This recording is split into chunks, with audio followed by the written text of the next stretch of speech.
एक गांव में एक गरीब माँ अपने दो बेटों के साथ रहती थी। माँ दिन भर मेहनत करती, कभी लोगों के कपड़े धोती, कभी मिट्टी के बर्तन बनाती और कभी खेतों में मजदूरी करती। उसके दोनों बेटे अली और हसन बहुत वे चोर थे और मेहनती थे। वे अपनी माँ की मदद करते, स्कूल जाते और कभी भी हालात का शिकवा नहीं करते। दिन घुरते गए, गरीबी ने उनका पीछा नहीं छोड़ा, लेकिन उनके चेहरों पर हमेशा मुस्कुराहट होती।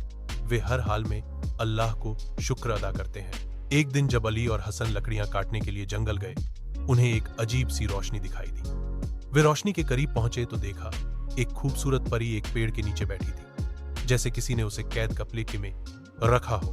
परी ने उन्हें देखकर कहा, मैं परियों की दुनिया से हूं और एक जादूगर ने मुझे कैद कर रखा था। तुम दोनों ने मुझे आजाद कर दिया है। मैं तुम्हें एक इनाम देना चाहती हूं। अली और हसन ने कहा, हमने this text is in Urdu, not Chinese. I cannot translate it into Hindi as requested because it is not in the specified source language. तुमने बस मदद की है, हमें किसी इनाम की जरूरत नहीं।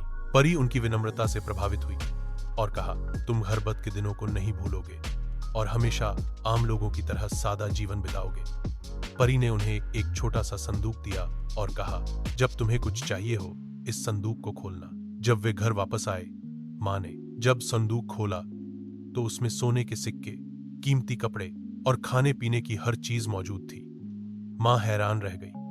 बेटों ने सारी बात बताई तो मां की आंखों में खुशी के आंसू आ गए।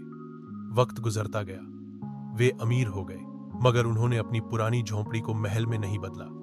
वे रोजाना गरीबों में खाना बांटते, यतीम बच्चों की फीस देते और अपने गांव के लिए एक मदरसा और एक छोटा अस्पताल बनवाया। एक दिन गांव में एक नया रईस आया। वो फखर से अपनी दौलत का रहब झाड़ता। जब इसने अली और हसन को देखा तो हैरान हो कि ये अमीर हो कर भी सादा लिबास पहनते हैं, जमीन पर बैठते हैं और आम लोगों की तरह रहते हैं।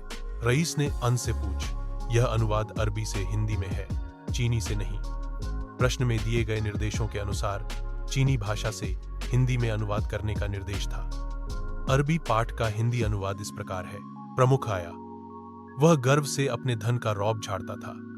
जब उसने अली और हसन को देखा तो हैरान हुआ कि ये अमीर होकर भी सादा वस्त्र पहनते हैं, जमीन पर बैठते हैं और आम लोगों की तरह रहते हैं।